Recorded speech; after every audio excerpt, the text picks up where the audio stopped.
Chris Watkin here with John Paul. All right, mate. Hello, bud. What's the future of lettings and letting agency and estate agency and the property market? So there's quite a lot in there. There is. In the next 5, 10 or 20 years.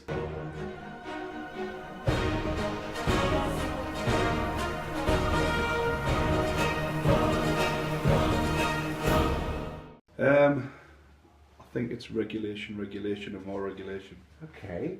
I think the government are trying to legitimise, professionalise, regulate the industry. That time.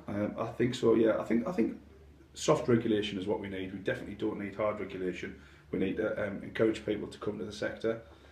We need to encourage more landlords, encourage more building, self-build or build to rent, whatever it is. So I think they need to do that, and the way they're going about it is using a sledgehammer to crack a walnut, as in all the regulation and red tape that's going around with it. And I think this is only the start. Okay, so the rental market in the last 15 years has gone from around 8% to around 17%. Do you think we'll see a similar growth in the next 15 years from the 16 or 17% to say 30%? I think so. I think especially with the mortgages and wages are not increasing in terms of in relation to the living costs. So the only alternative is to rent. I think that's an issue. So I don't know if it's ever going to get like some of our cousins over in Europe where it's like 80-90% are rented or. Okay. I mean, if you actually think about it, in that time, whilst the rental market has doubled, they reckon that the number of estate agents and letting agents has tripled, if not quadrupled. Yeah. So whilst there's more people out there renting more properties, there's a hell of a lot more estate agents and letting agents. Do you think they will continue to grow, or do you think there'll be consolidation? Do you know, I was at a Rightmove seminar a couple of weeks ago, and the guy said pretty similar stats. He said, but what he said is the amount of houses that have been sold are less than what they were 5-6 years ago. Yes. But the agents have 1.8 times or 2 times or whatever it was. So it's a bit of a bun fight. Now, in a bun fight, the path of least resistance to get work on always happens, and it's a fight at the bottom. If you can hold your nerve, keep your prices competitive, or increase your prices, but the most important thing is give value. You give good value.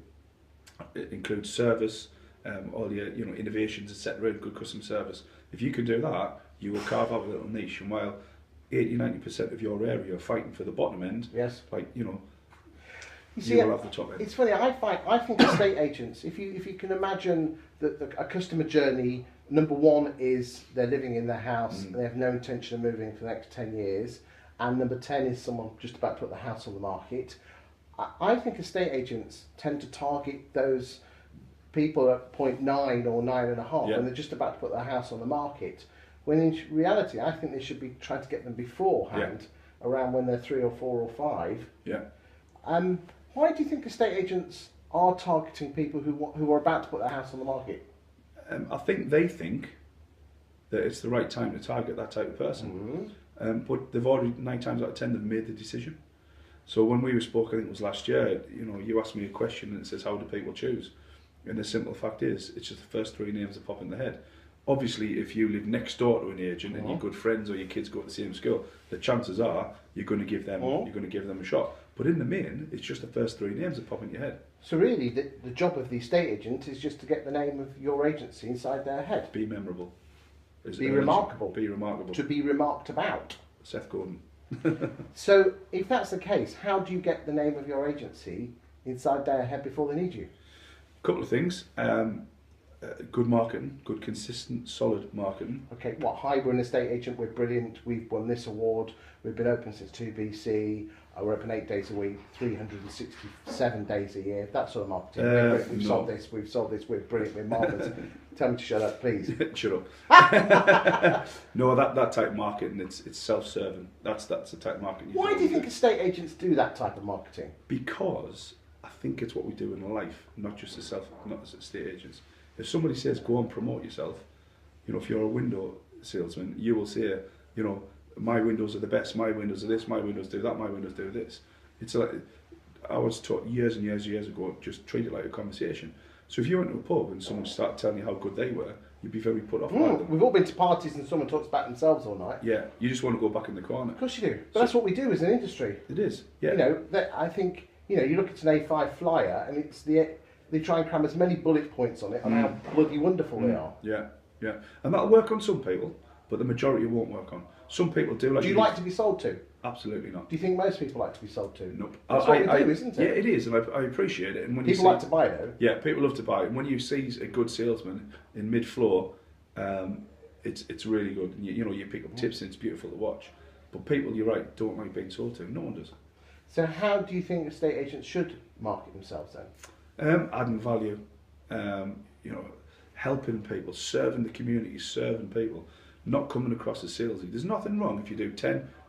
We'll talk about social media. So do 10 posts on how I can help serve you, blah, blah, blah, and then do 1 on sales. There's nothing wrong with that. It's like having 10 conversations. Give. Take. Or ask. Gary V. Yeah.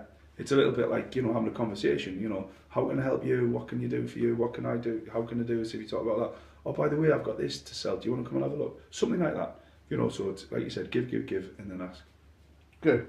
Any other tips? On how to sell?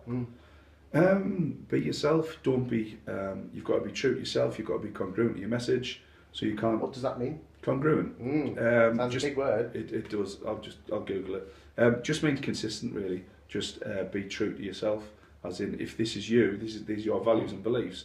Don't alter your values and beliefs just to make a sale, just so you think you're going to get something over the line. Be true to your company and what your values are. Now, the stats at the moment show that people are only moving every 15 or 16 years across the country. Do you think the number of estate agents will grow or remain the same? Because more and more, the number of house sales are dropping. That is a difficult one. My gut feeling is that as regulation comes in, estate agencies will sort of dwindle and we'll be left with a better quality of estate agent. And where do you think how much of the pure online, and I'm talking about the big national boys, the PBs and the Yopas, what sort of market share do you think they'll have in 5 or 10 years' time? They'll have more. They'll definitely have more because there's a certain... 40, 50? No, definitely not. Probably 15 to 20% max. Really? Maximum, yeah. Okay, and what do you think of the corporates? Do you think they'll still be around? They've got to sharpen up a little bit. I've got to be very careful because some of my ex-bosses at Arla are the corporates. Okay. Right, Nick, right, Valerie? No, wait to them. No, I think that there's definitely a place. It's a bit like everything. You know, you go buy a car, you've got your Mercedes, your Smart, you're sitting on car sales, Dodgy Dave around the corner, and it's whatever fits what you want at that time. But either way, there's a lot of people that are sort of, they haven't got the resources, they haven't got the training. That tends to be the lower end stuff. The online guys tend not to be able to offer you the customer service you want and the accuracy of the information. I think that's pretty clear. It's not a secret. And then you've got the corporates who are very stagnant, and it's a bit like a tanker trying to turn if you ask them to make a decision. The amount of business we nick off the corporates because they will not reduce their fees is phenomenal. So if you're a corporate, keep doing what you're doing. I thank you. And what's your thoughts with regard to there's quite a bit of talk at the moment of umbrella organisations that have self-employed agents working under them out of a central hub. So you'll have a big city with 4 or 5 agents with them, almost like the Australian model. Yeah. Do you have any thoughts that you want to share on that? I mean, if done right and if done well, I don't see any reason why it can't. My fear is when you have self-employed people, is that you don't have control over them, and your training and development has to be absolutely spot on in order to give them the motivation and buy-in and engagement of where you are. If they're not engaged and they haven't bought in because they're self-employed, if they're self-employed, you won't get holiday pay. You know, those types of advantages you get when you're employed. I'm with you. Okay, what about there's a number of estate agents out there that have set up an online offering. Obviously, Countrywide have their online offering where they offer under the same brand the full fat high street fee or the cheap online fee, and then you've got the Guild with their easy proposition where they're offering to sell easy licenses, so you're having a separate brand. And there's talk in the industry that there's a few packages that are about to be launched where you can almost have every agent in the UK will be able to set up an online package to run alongside their high street. So the question is this: do you think estate agents, high street agents, should offer an online package to run alongside? And if they do, rebrand it or not? Should you rebrand or not? For me, we wouldn't rebrand. So we've thought about this. I think it's expanding your services, and there's nothing wrong with that. It's just giving the customer more choice. But again, there's a danger that you give too much choice to people and they don't choose anything. You know, when you're selling anything, if you give too much choice, to panic and say no. And if you've got 10% of the market and you offer 2 packages and one of them's cheap, and you don't get any more business, are you watering down the money that's coming in?